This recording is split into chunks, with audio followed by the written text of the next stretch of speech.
नमस्कार, मैं हूं भास्कर मिश्र। आपने देखना शुरू कर दिया है खबरों की दीवार सीजीवाल। आज संविधान दिवस है। आज हमारे बीच राज्यसभा सांसद राष्ट्रीय जनता दल के प्रवक्ता मनोज झा बीच में है। आज विशेष कार्यक्रम में दिल्ली से बिलासपुर पहुंचे हैं। संविधान दिवस होने के कारण संविधान पर लंबी चौड़ी बातें भी होंगी, सभा को संबोधित भी करेंगे। बहरहाल खासे विद्वान दिल्ली यूनिवर्सिटी से पढ़े हुए मनोज झा राष्ट्रीय जनता दल के राष्ट्रीय प्रवक्ता की बनने की कथा हम सब कुछ जानेंगे। पहले आइए स्वागत करते हैं मनोज झा जी को। मनोज झा जी, बिलासपुर में आपका स्वागत। शुक्रिया बहुत बहुत। हम जानना चाहते हैं, आज बिलासपुर में आप आना है संविधान दिवस पर। संविधान पर आप बड़ी लंबी लंबी बात करते हैं संसद में, इतने तेवर क्यों? आपको भारतीय जनता पार्टी के विरोध के लिए सिर्फ विरोध कर रहे हैं? नहीं, कतई नहीं। बल्कि मैं मानता हूं कि कोई भी दल विरोध के लिए विरोध करे तो वो विरोध नहीं होता है, वो अवरोधक आप बन जाते हैं। भाजपा से वैचारिक विरोध है। उनकी जो भारत की कल्पना है और हम लोगों की जो भारत की कल्पना है उसमें अंतर विरोध है काफ़ी। क्या विरोध है? क्या कितना अंतर पाते हैं? देखिए, बहुत बड़ा अंतर है। सबसे बड़ा अंतर तो ये है कि वो अभी भी संविधान और आइन को लेकर के जो गुरुजी गोलवलकर की सोच थी, कमोबेश आज तक गुरुजी गोलवलकर के साये से ये निकल नहीं पाया। राष्ट्रीय सोच थी गोलवलकर की। नहीं, मैं नहीं मानता। गोलवलकर जी का बहुत संकीर्ण दायरा था। जो व्यक्ति ये कह दें कि मंदिर में प्रवेश अगर अनुसूचित जाति के लोगों का होता है तो उससे आक्रोश सवर्ण जातियों में होना स्वाभाविक है, तो ये संविधान के अंदर की तो बात नहीं थी। संविधान तो समता की बात करता है। जहाँ अगर कोई भी धर्म स्थान है, अगर आप किसी को रोकते हैं तो आप देखिए कि आप संविधान के दायरे में तो बात नहीं कर रहे हैं। आज भी मुझे दुख है कि बीजेपी की सरकार, आप जहाँ कहीं भी हो वहाँ कोई मूछ रख ले, आप उसकी पिटाई कर दें, वो घोड़ी पे चढ़ करके शादी के लिए ना जाए। ये कौन सी दुनिया बना रहे हैं? ये कौन सा देश है? ये वो देश नहीं है जिसकी कल्पना अंबेडकर ने, नेहरू ने, गांधी ने, आज़ाद साहब ने या पटेल ने नहीं किया था। उनके आपस में बहुत विरोध थे, लेकिन उनकी दृष्टि बहुत साफ थी। इनके साथ दिक्कत है कि इनकी दृष्टि नहीं है और न दृष्टि कायम करने की, रखने की कोशिश करते हैं। बड़ी जुगलबंदी हुआ करती थी भारतीय जनता पार्टी के, आपके सरकार की, और इस हद तक परहेज कि आप उनको सदन में घेरते फिरते। देखिए, सीधी सी बात है, अभी भी मैं दोहरा रहा हूँ कि भाजपा के साथ लालू जी हमारे राष्ट्रीय अध्यक्ष अव्वल शायद एकमात्र नेता होंगे जिन्होंने बुरी से बुरी परिस्थिति में कॉम्प्रोमाइज़ नहीं किया। कष्ट से उनको जेल भेजा गया फिक्टिशियस मामलों में, लेकिन एक बार पलक नहीं झपकाई। तो लालू जी से विरोध क्यों था बीजेपी का? बीजेपी को बिहार में ज़मीन नहीं मिल पा रही थी। आज भी मैं बता रहा हूँ, बीजेपी कितनों कोशिश कर ले, बिहार में वो बी टीम ही बन के रहती है, ए टीम कभी नहीं बन पाती है। और अब तो तेजस्वी जी ने एक लंबी लकीर खींच दी है। तो मेरा सिर्फ अभी भी ये कहना है कि बीजेपी का एक पॉलिटिकल पार्टी के रूप में स्वागत है, आप चुनाव लड़िए, लेकिन अगर आप ये सोचते हैं कि आप तहस नहस करके संवैधानिक व्यवस्थाओं को जमींदोज करके माई वे और हाईवे वाली रणनीति से चलेंगे कि जो मेरे पक्ष में नहीं सोचेगा उसको मैं खत्म कर दूंगा, ये राजनीति मूलतः दुर्भावना से ग्रसित राजनीति है और इस देश के लिए वैसी राजनीति नहीं चाहिए। देश का तेजी से विकास हो रहा है, लोग महसूस भी कर रहे हैं। जब आपकी पार्टी राष्ट्रीय जनता दल लालटेन ही है ना, कि तीर तो नहीं बोल रहा हूँ मैं, लालटेन है, तो लालटेन अब लगभग बुझ ही गई है और फिर वही महागठबंधन, फिर कुछ भाजपा को जिसे आप गोलबंदी कहते हैं वो शुरू कर दिए हैं। तो 15 साल तक लालू जी के, राबड़ी जी के शासन में काल में कौन सा बिहार का विकास हो गया? तीन चीज़ें आपने कही हैं महत्वपूर्ण। मैं पहले से शुरू करता हूँ। आपने कहा बड़ा विकास हुआ है, तो मैं तो चाहूँगा कि वो विकास मुझे भी दिखा। आप ही बताइए, सदन में अच्छा खाना नहीं, मुझे बता दीजिए विकास कहाँ हुआ। अगर विकास का मतलब होता है कि 5 दशक में सबसे बड़ी बेरोजगारी के स्तर पे हम पहुँच गए हैं, तो मुझे ऐसा विकास नहीं चाहिए। अगर विकास का मतलब होता है कि गरीब की थाली छोटी होती जाए, मुझे ऐसा विकास नहीं चाहिए। अगर विकास का मतलब होता है कि आप संविदा पे लोगों को रखने जो अब तक थे उनको आप एक झटके में हटा दें, तो भैया ऐसा विकास हमें नहीं चाहिए। विकास 5 पूंजीपतियों का हो रहा है और मैं आपकी बात से इत्तेफाक रख रहा हूँ। बड़ा खूबसूरत विकास हो रहा है 5 पूंजीपतियों का। नाम बताइए। नाम क्या, सब जानते हैं, बच्चा को किसी को पूछ लीजिएगा। तो असमानता के महासागर में 5 समृद्धि के टापू आप बनाएंगे और उसको विकास का नाम देंगे, ये उचित नहीं है। अब चलिए बिहार 1990, मैं उस दौर में ग्रेजुएशन का छात्र था और दिल्ली आ रहा था पढ़ाई के लिए। कई जातियां लालू जी के आगमन के बाद पहली बार वोट करने गई बूथ तक। सत्ता समीकरण का व्याकरण बदलना किसी भी देश में एक महत्वपूर्ण क्षण होता है। लालू जी के उस दौर में जो गरीबों का सबलीकरण हुआ, वो गरीबों के नेता थे, गरीबों का सबलीकरण हुआ, वो बूथ तक जाना शुरू कर दिया। उसने सब प्रभावित करने वाले नेता थे, गरीबों के नेता नहीं। गरीबों को नहीं प्रभावित नहीं, करने आपको थोड़ा उस वक्त के आर्काइव को आपको देखना होगा कि अखबारों की क्या टिप्पणियां थी, क्योंकि अखबार तो कभी हमारे पक्ष में नहीं रहे। फिर भी आप उनकी टिप्पणियां पढ़ें, आपको ये स्पष्ट रूप से दिखेगा कि एक ऐसे परिवर्तन की बिहार को आवश्यकता थी। अब जाकर के उसी कड़ी को उन्हीं के पुत्र अब उसको एक व्यापक सामाजिक न्याय के साथ साथ आर्थिक न्याय में तब्दील कर रहे हैं। आप कहे कि हमारे बारे में, हम मरते खपते भी बिहार की सबसे बड़ी पार्टी हैं। मैं आपको बता रहा हूँ, संसाधन कम है। बीता चुनाव नीतीश जी और बीजेपी एक साथ थे, उनको आई 125 सीट। हम अपने छोटे छोटे दलों को मिला के गठबंधन में लड़े, हमें आई 116 सीट। देखिए, और अब जब नीतीश जी को उनकी पार्टी को ख़त्म करने की साजिश होने लगी, वहाँ बिहार में भी वो एकनाथ शिंदे ढूंढने लगे महाराष्ट्र की तरह, तो नीतीश जी और तेजस्वी जी एक साथ आए और बढ़िया सब कुछ चल रहा है। बीजेपी हताशा में है, तो बीजेपी को तो हमने वो दवा दे दी जिस दवा के डॉक्टर वो थे। तो बिहार तो अद्भुत जगह है, लोकतंत्र की जन्मस्थली है। तो बिहार में तो ये दवाइयाँ हम लोग हमेशा लेके चलते हैं कि जो कोई कोशिश करेगा यहाँ की लोकतांत्रिक रवायतों को ख़त्म करने का, उसको उसकी दवा मिल बीच जाए। में थोड़ा सा सुशासन बाबू से आप लोगों का बड़ा मतभेद हो गया था, मनभेद भी हो गया था। चचा को भतीजे ने अनर्गल प्रलाप किया था, ऐसा कहना है। तो ये मतभेद का खेल आप लोग बहुत अच्छा खेलते हैं। नहीं, देखिए, अब एक बात जानिए, जब हम विपक्ष में थे, तेजस्वी जी नेता प्रतिपक्ष थे, कई दफ़ा जन सरोकार के मुद्दों को उठाने के क्रम में थोड़ी तल्खी होती है, लेकिन सम्मान कभी रुका नहीं, ना इधर से ना उधर से। बल्कि उन्होंने खुद ही हाल में शेयर किया तेजस्वी जी ने कि एक बार सदन के अंदर नीतीश जी ने कहा, बाबू बैठ जाओ। वो उसमें गुस्सा भी था लेकिन साथ में स्नेह भी था, बाबू बैठ जाओ। हम नॉर्मली बाबू नहीं बोलते हैं, जिससे हमारी इतनी तलखी होती है। तो उस संदर्भ में देखिए, हाँ, और बिहार में वैसे भी मैं बताऊं, बिहार का पॉलिटिकल कल्चर थोड़ा अलग है। अब तक बीजेपी के हाल के तेवर को मैं छोड़ दूं तो बिहार में राजनीतिक मतभेद कभी भी शत्रुता में तब्दील नहीं होती है। एक पर्सनल लेवल पर व्यक्तिगत रिश्ते सबके कायम रहते हैं। पहले आप 10% आरक्षण का समर्थन किए थे, जहां तक मैंने आपका वीडियो विरोध किया था। नहीं, समर्थन किए थे। विरोध किया। अब हाँ, तो वर्तमान में जो 10% आरक्षण की बात आ रही है, उस पर आपका समर्थन है कि नहीं है? देखिए, थोड़ा सुन लीजिए। जातिगत आधार पर जो आरक्षण 70 साल हो चुका है, जातिगत आधार पर कितना प्रोग्रेस किए हैं हम? ये किताब है, संविधान बनने की कहानी है इसमें, हाउस ऑफ द पीपल, ठीक है? ठीक। आर्टिकल 15 क्लॉज 4, आर्टिकल 16 क्लॉज 4, उसको लोग पढ़ें, उसके बनने की गाथा देखें। क्यों ये किताब, क्यों ये कहा गया था? देखिए, सच तो ये है कि जातिगत आरक्षण की व्यवस्था जो ये कह रहे हैं, मैं मानता हूं कि ईडब्ल्यूएस के क्रम के दौरान कई विसंगतियां आई। पहली विसंगति ये है, जिसका आप मेरा स्पीच सुनेंगे तो आपको काफ़ी कुछ उसमें मिल जाएगा।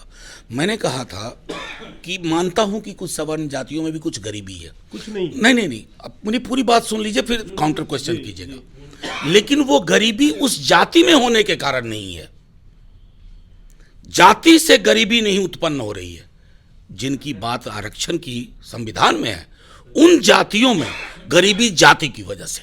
ये एक मौलिक प्रश्न है जिस पर हम लोगों को कई बार सोचना होगा। दूसरा, जब मंडल कमीशन आया तो कई वॉल्यूम्स आए, 30 वॉल्यूम्स डेटा का, आंकड़ों का, कहा कि 52% है ओबीसी, चूंकि सीलिंग 50 क्रॉस नहीं कर सकते हैं तो 27% ही हम आरक्षण देंगे।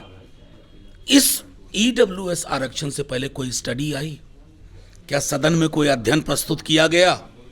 मेरा सवाल संवैधानिक था और मैं आज भी कहता हूं, मैं जब बोलूंगा संविधान के दायरे में बोलूंगा, किसी को अच्छा लगे या ना लगे।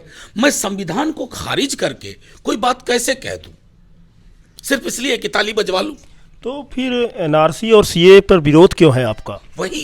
वही कारण है कि आप एनआरसी सीए का विरोध इसलिए है कि आप उत्पीड़ित, जिसको कहा ना इन्होंने कि प्रोसिक्यूटेड माइनॉरिटी, उत्पीड़ित अल्पसंख्यक में आप धर्म नहीं लगा सकते। क्योंकि वो आपके देश के लिए नहीं बोल रहे हैं, वो सीमावर्ती देशों का कहना है जहां माइनॉरिटी उत्पीड़ित है। आप मेरी बात समझिए, क्या अगर हम यही सोच रहे हैं तो क्या अफगानिस्तान में सिर्फ सिख उत्पीड़ित है? मुसलमान भी उत्पीड़ित है। म्यांमार में कौन उत्पीड़ित है? उनकी फहरिस्त देख लें। मैं बोलूं? हाँ, म्यांमार, देखिए पहली चीज, भारत का विभाजन धार्मिक आधार पर हुआ। इसे मानते हैं कि नहीं मानते हैं?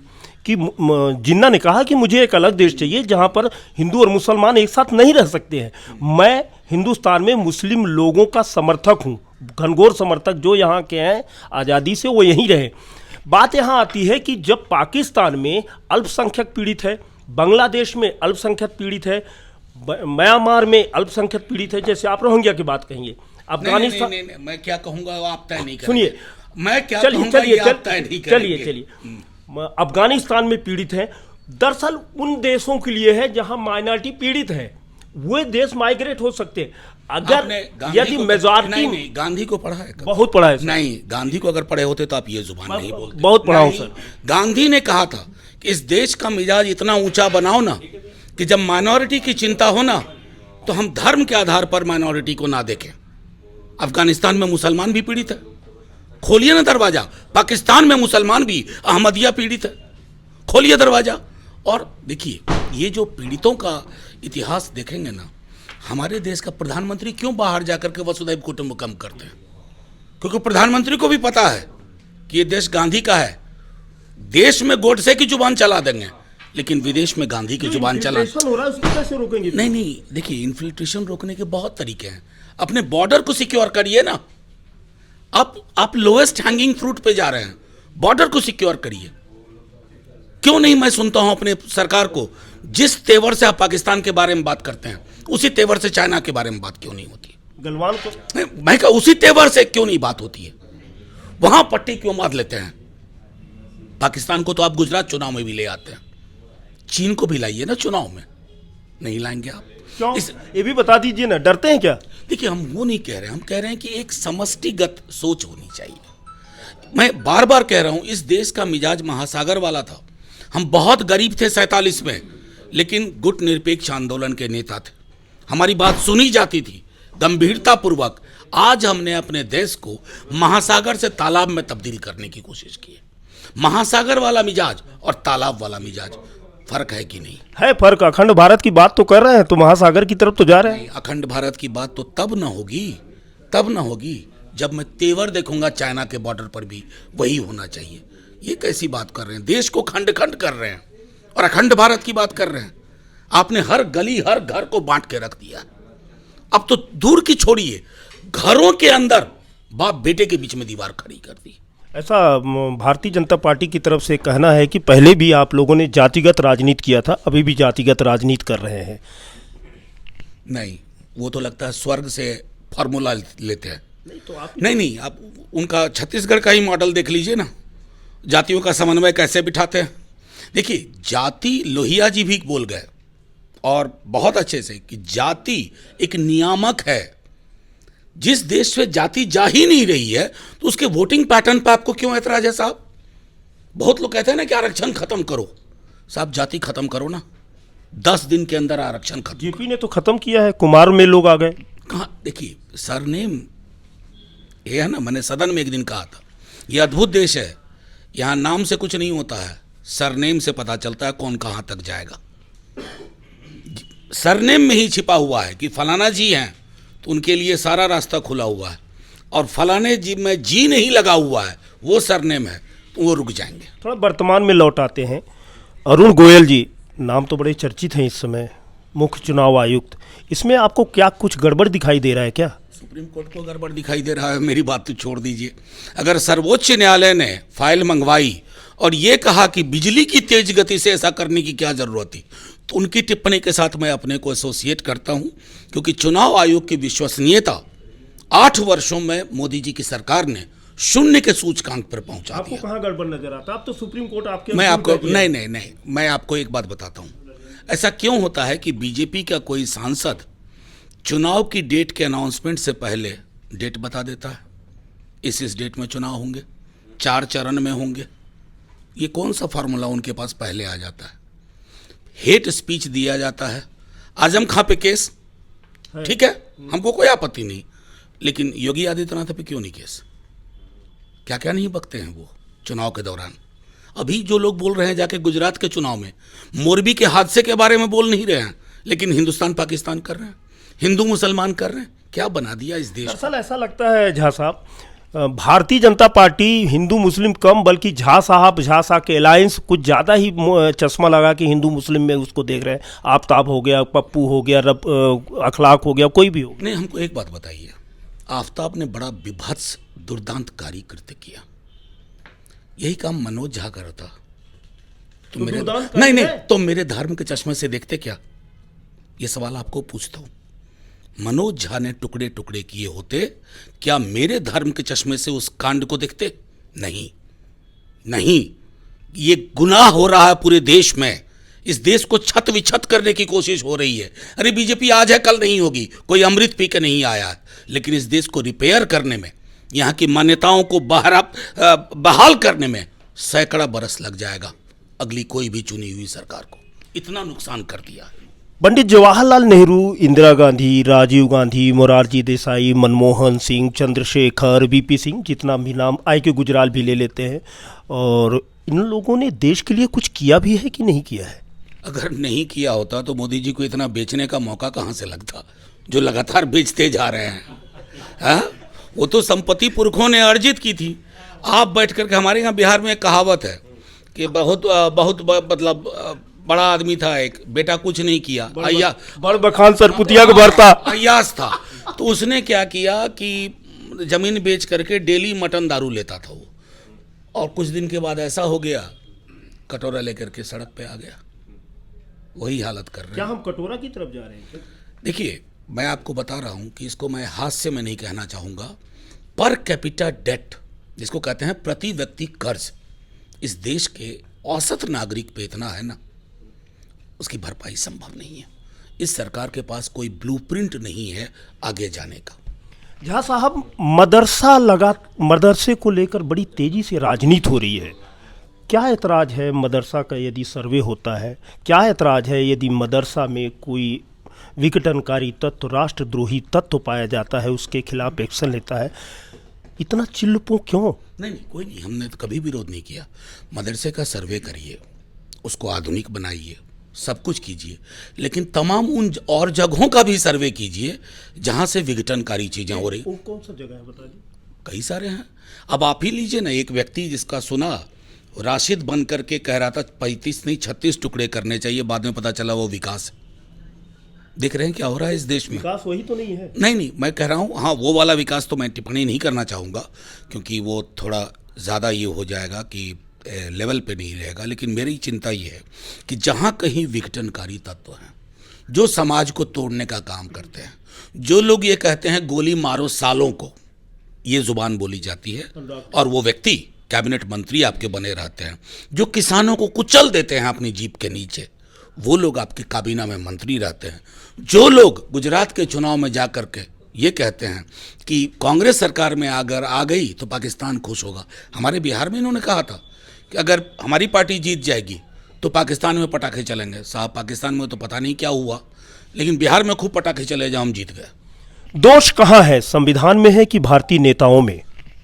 सबसे बड़ा दोष ये है कि भारतीय नेताओं ने संविधान को देखना, महसूस करना, छूना बंद कर दिया है। संविधान उनके तानाशाही प्रवृत्ति पर एक अंकुश लगाता है, और वो अंकुश उन्हें बर्दाश्त नहीं है। तो वो तमाम कोशिशें करते हैं कि संविधान के पन्ने को कैसे छत विछत किया जाए। मेरा एक मानना है कि इस देश में एक ही गंगा थी, पतित पावन गंगा। एक गंगा और विचारधारा की गंगा है, भारतीय जनता पार्टी की गंगा। आप ही लोग बोलते हैं, मैं नहीं बोलता हूँ। मैं एंकर हूँ और संवाददाता हूँ। दोनों गंगा में क्या भेद है? क्योंकि अक्सर कर इधर जब लोग इधर से उधर जाते हैं बड़े पवित्र हो जाते हैं। लालू जी भी आ गए होते तो पवित्र हो गए होते। उनको वैसी पवित्रता चाहिए नहीं।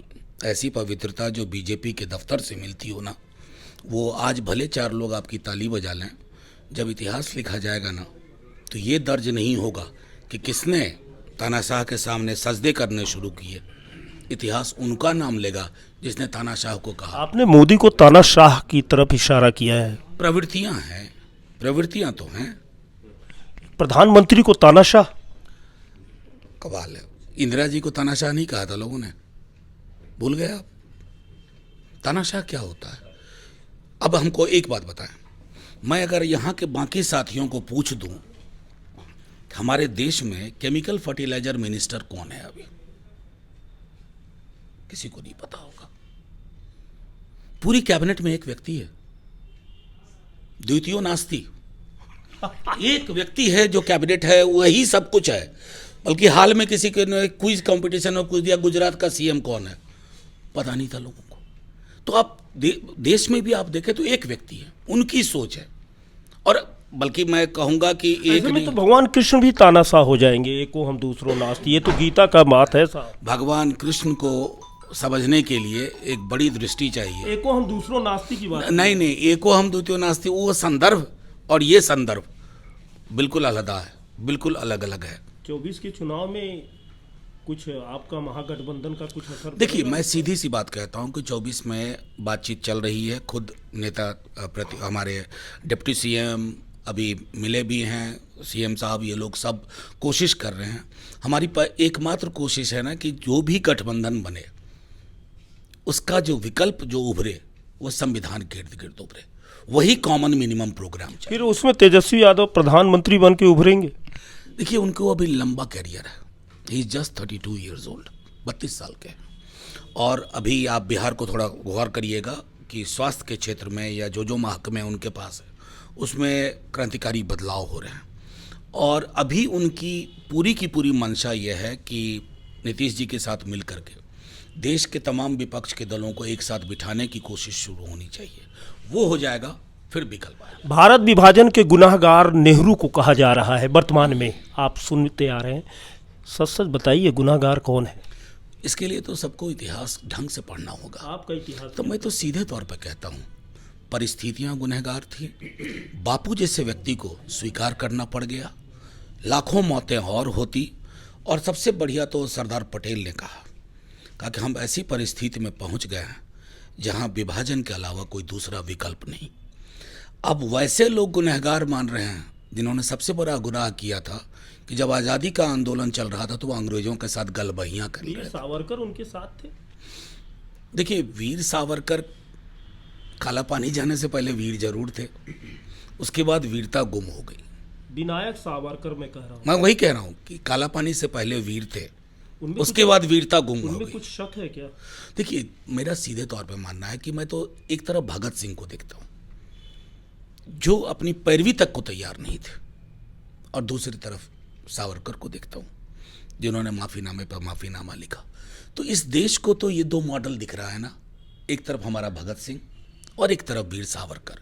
चॉइस लोग करें। आप किस नजरिए से देखते हैं? मैं भगत सिंह के नजरिए, मैं भगत सिंह के नजरिए से मानता हूं कि जिस व्यक्ति ने माफीनामा लिखा उसके नाम में वीर देखना भी थोड़ा अप्रीतिकर लगता है। सवाल थोड़ा सा बहुत जोरदार है, वर्तमान की है। रेवड़ी संस्कृत, रेवड़ी तो बिहारी लोग बहुत खाते हैं, उत्तर प्रदेश बिहार में रेवड़ी खूब चलता है। तो क्या बुझा रहा है कि रेवड़ी संस्कृत का अर्थ क्या है? और मेरे हिसाब से सबसे बड़ी रेवड़ी है कि 10 लाख करोड़ आप अपने मित्रों के माफ़ कर दें, तो वो रेवड़ी नहीं है। लेकिन अगर बिजली बिल किसी का माफ़ हो गया, किसी को हमने गारंटी कर दी कि स्कॉलरशिप देंगे उसको प्राथमिक विद्यालय से उच्च शिक्षा तक, तो वो रेवड़ी हो गई। जो आपके हाथ से जाए वो रेवड़ी नहीं, जो दूसरे प्रॉमिस करे वो रेवड़ी। ये तो लेवल प्लेइंग फील्ड नहीं है। हिमाचल प्रदेश में स्कूटी बटी है उधर से। देखिए, स्कूटी के बावजूद मैं कह रहा हूँ मुश्किल हो जाएगी। अभी हिमाचल का नतीजा आने दीजिए, बीजेपी बहुत परेशानी में है हिमाचल में। और गुजरात? देखिए, गुजरात को लेकर के मैं कोई भी टिप्पणी अभी नहीं करूंगा, लेकिन मैं मानता हूं कि जिस तरह से पाकिस्तान को ला रहे हैं, जिस तरह से 2002 के दंगों की अलग व्याख्या कर रहे हैं, G20 ला रहे हैं, G20 ला रहे हैं, उसके बाद तो मुझको साफ तौर पर लगता है कि अगर इतनी परेशानी ना होती तो सारे मंत्री वहाँ उतर करके इस तरह की जुबान नहीं बोलते। मेरे प्रदेश में है, हमारे प्रदेश में है, छत्तीसगढ़ में है, शायद पहली बार आपका आगमन है, ये अंतिम प्रश्न भी है। छत्तीसगढ़ नक्सल समस्या से आपको क्या लगता है होना चाहिए, कब तक हो जाएगा, और यहाँ की सरकार कैसा काम कर रही है? देखिए, यहाँ की सरकार के बारे में जो बाहर हम लोगों को सूचना है वो अच्छी है। मैं सिर्फ इतना कहना चाहता हूँ कि नक्सल समस्या को लेकर के मेरा अपना मानना है व्यक्तिगत तौर पर कि 2 प्रोंग्ड अप्रोच होना चाहिए। एक तो लॉ एंड ऑर्डर के नज़रिए से, और दूसरा सोशल ऑर्डर को जितना हम रॉबस्ट कर सकते हैं, जितना बेहतर बनाएंगे, क्योंकि आपको नक्सलिज्म से लड़ना है 2 लेवल पर, एक लॉ एंड ऑर्डर, दूसरा वैचारिकी में। वैचारिकी वाली लड़ाई थोड़ी कमज़ोर हो रही है। हमें कोशिश करनी चाहिए कि उनकी ज़मीन ही हम ख़त्म कर दें, जिसमें नक्सलिज्म की पैदावार खत्म हो जाए। मनोज झा अपने तेज तर्रार छवियों के लिए जाने जाने वाला नेता, राष्ट्रीय जनता दल का स्पष्ट उनका कहना है कि वर्तमान जो केंद्र सरकार है वह बाइस्ड है और भारत की महान संस्कृति, महासागरीय संस्कृति को तालाब की संस्कृति बना दिया है। आने वाले समय में इसका परिणाम भारत को भुगतना पड़ेगा और इसकी कीमत सभी को चुकाना पड़ेगा। हमको साथ दिया, हमारे बीच मनोज झा ने कुछ समय दिया, इसके लिए झा साहब आपकी शुक्रिया आपको करते हैं और बिलासपुर की तरफ से आपका स्वागत भी करते हैं।